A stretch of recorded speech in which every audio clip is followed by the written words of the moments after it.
Good afternoon. This is Akashvani and I'm Sunil Verma with the midday news.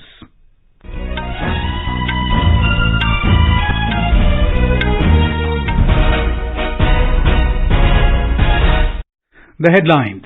Prime Minister Narendra Modi to inaugurate new integrated terminal building of Veer Savarkar International Airport in Port Blair tomorrow. Third G20 finance ministers and central bank governors meeting begins in Gandhinagar, Gujarat. Union Home Minister Amit Shah chairs Regional Conference on Drugs Smuggling and National Security in New Delhi. Niti Aayog launches National Multidimensional Poverty Index. Poverty in the country declines to 14.96%. ED raids premises of Tamil Nadu Higher Education Minister Ponmudy and his MP son Gautham Sigamani in money laundering case. And IMD warns of heavy rain in Uttarakhand, Himachal Pradesh, Madhya Pradesh, Jharkhand and Odisha during next 5 days.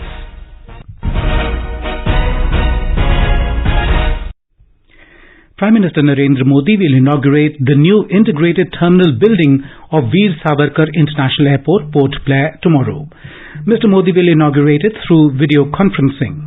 The inauguration of the new terminal building, built at a cost of around 710 crore rupees, will play a key role in boosting connectivity of Andaman and Nicobar.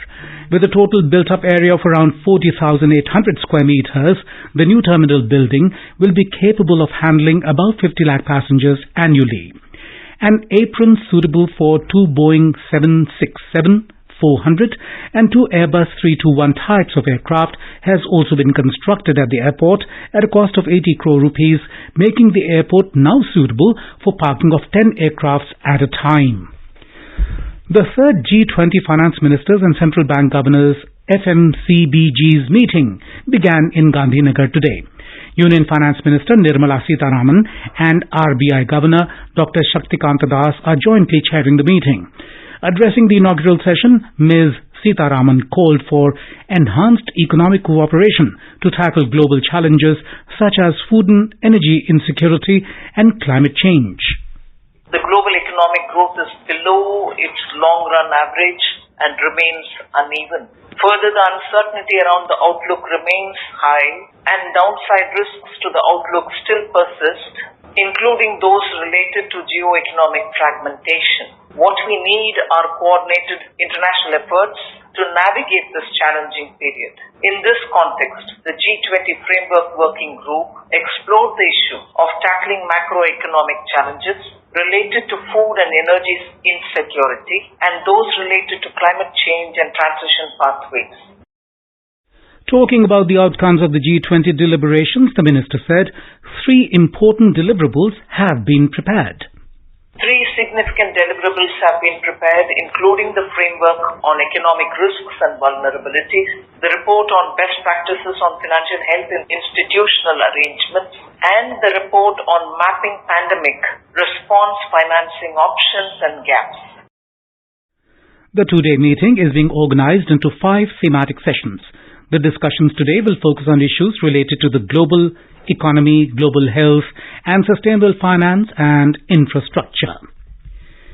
Union Home Minister Amit Shah today said that the drug trafficking is not only a threat to the economic activities in the country, but also puts the national security at risk. Addressing the gathering during the Regional Conference on Drug Smuggling and National Security in New Delhi, he said that to combat the issue of drug trafficking in India, the whole of government approach is urgently required.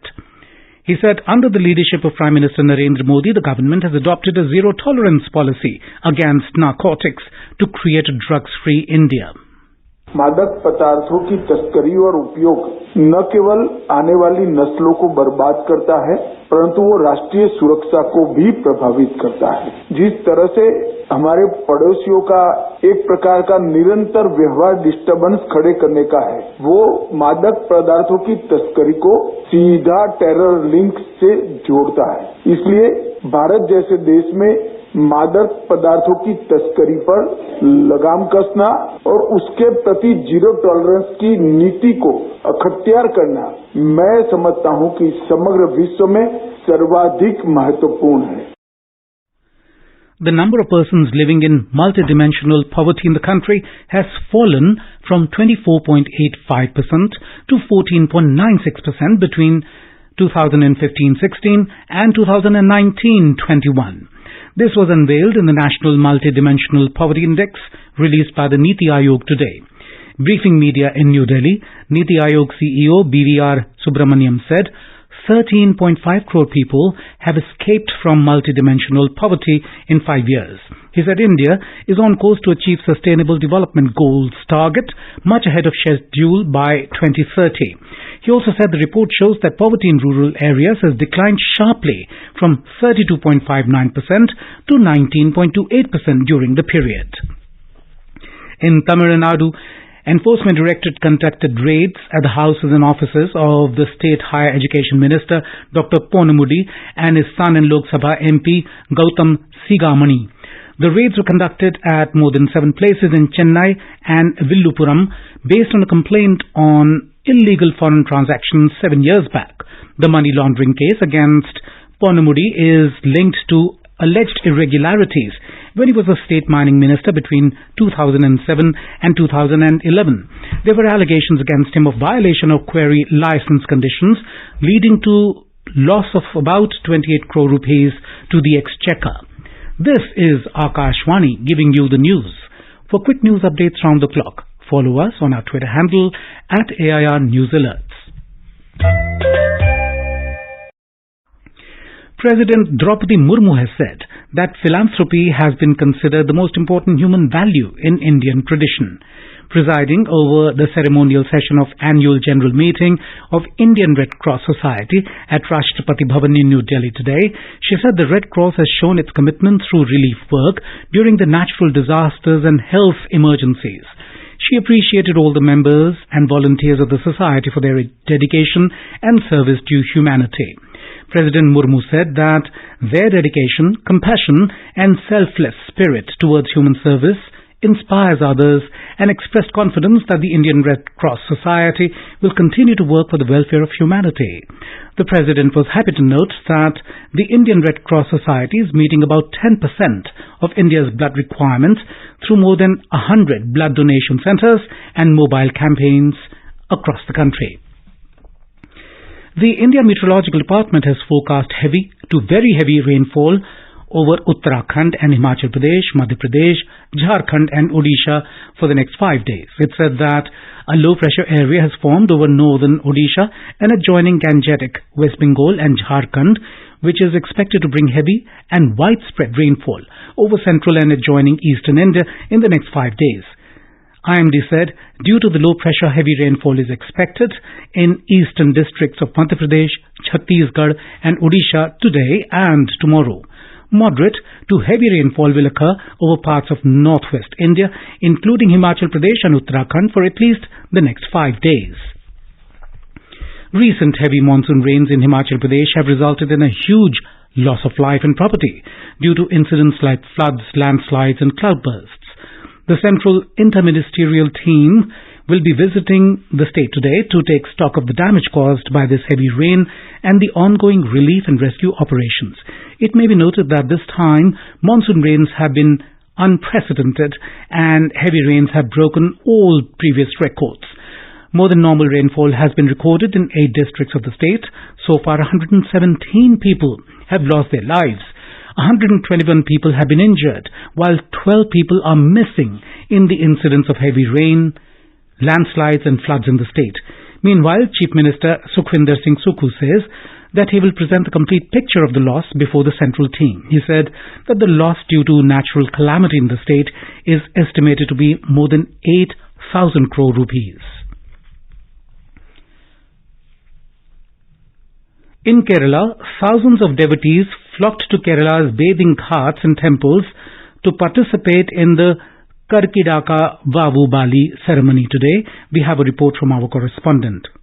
The Karkidag Vav Bili is a ritual followed by the devotees to pay obeisance to the departed ancestors in their families. The rituals began in the early morning hours with special pujas. Large number of devotees gathered in Aluva Manapuram, Tirunavaya, Varkala, Tirunelli, Pamba and other prominent Belidarpan sites across the state. Special arrangements were made in the state to ensure sufficient amenities for the worshippers. Traffic was restricted in certain areas for the smooth conduct of the ritual. Mayusha for Akashwani News from Thiruvananthapuram. Prime Minister Narendra Modi has shared an article on his Twitter handle over revival of Kashmir's centuries-old Namda craft. Mr. Modi said he is delighted that Kashmir's centuries-old Namda craft is reviving and now reaching global shores after years. He said this is a testament to Indian artisans' skills and resilience. The Prime Minister added that this revival is great news for India's rich heritage. External Affairs Minister S. Jaishankar has said that food, health and energy securities are common concerns for member nations of Bay of Bengal Initiative for Multi-Sectoral, Technical and Economic Cooperation BIMSTEC. In a tweet after BIMSTEC retreat in Bangkok, he said that they had a productive, open and forward-looking discussion among the colleagues. The minister further wrote, the focus of the meeting was on strengthening resilience and coordination among BIMSTEC members, reflecting the challenges that all the countries confront today. He said during the meeting, they explored new facets and activities to enter new areas of cooperation. Technology solutions can be subject for both collaboration and exchange of best practices, he added. Mr. Jaishankar said about BIMSTEC that our common objective is to enhance growth and promote prosperity. He also added that members agreed to meet more frequently to take these ideas further. Yesterday, Mr. Jaishankar co-chaired the 12th Mekong-Ganga Cooperation NGC meeting in Bangkok along with Foreign Minister of Lao PDR Salum Kasai Kumaset. Raksha Mantri Rajnath Singh will inaugurate and lay the foundation stone of many development projects today in Lucknow. 2 national highways projects worth 3,300 crore rupees will also be inaugurated. Prime Minister Narendra Modi has lauded the outstanding performance by the Indian contingent at the 25th Asian Athletics Championship 2023. In a tweet, Mr. Modi said, the Indian athletes have won 27 medals, the highest medal tally on foreign soil in an edition of the championships. He congratulated the athletes for this achievement, saying it fills our hearts with pride. In Asian Athletics Championships concluded yesterday in Bangkok, India displayed a fantastic performance as they finished third, winning 27 medals with 6 golds, 12 silver and 9 bronze. Key domestic indices rose to fresh all-time highs in the afternoon trade. The Sensex at the Bombay Stock Exchange gained 310 points or 0.47% to trade at 66,370 level. The Nifty at the National Stock Exchange gained 93 points or 0.48% to trade at 19,658 mark a short while ago. A group of eminent Indian Americans has requested to take steps against rising Hindu-phobia activities in the US and protect the rights of the Hindu community in the country. As many as 21 congressmen attended the second National Hindu Advocacy Day at the US Capitol. The event was organized by a coalition of Hindus of North America. During the conference, Congressman Rich McCormick said, Hindu-phobia and intimidation of the Hindu community is an old problem. He said that there is a need to pay attention to discrimination against the Hindus in the US. Pakistan Prime Minister Shehbaz Sharif has announced that his government would hand over the power to a caretaker setup before the completion of its tenure next month. He indicated the National Assembly is going to be dissolved days before the completion of its tenure to face the general election in November. Speaking at a ceremony in Sialkot yesterday, the Prime Minister said, next month our government will complete its tenure, but we will leave before the completion of our tenure and an interim government will come in. And now, before we end the bulletin, the headlines once again. Prime Minister Narendra Modi to inaugurate new integrated terminal building of Veer Savarkar International Airport in Port Blair tomorrow. Third G20 Finance Ministers and Central Bank Governors meeting begins in Gandhinagar, Gujarat. Union Home Minister Amit Shah chairs Regional Conference on Drugs, Smuggling and National Security in New Delhi. Niti Aayog launches National Multidimensional Poverty Index. Poverty in the country declines to 14.96%. ED raids premises of Tamil Nadu Higher Education Minister K. Ponmudy and his MP son Gautham Sigamani in money laundering case. And IMD warns of heavy rain in Uttarakhand, Himachal Pradesh, Madhya Pradesh, Jharkhand and Odisha during the next 5 days. And with that, we end the midday news.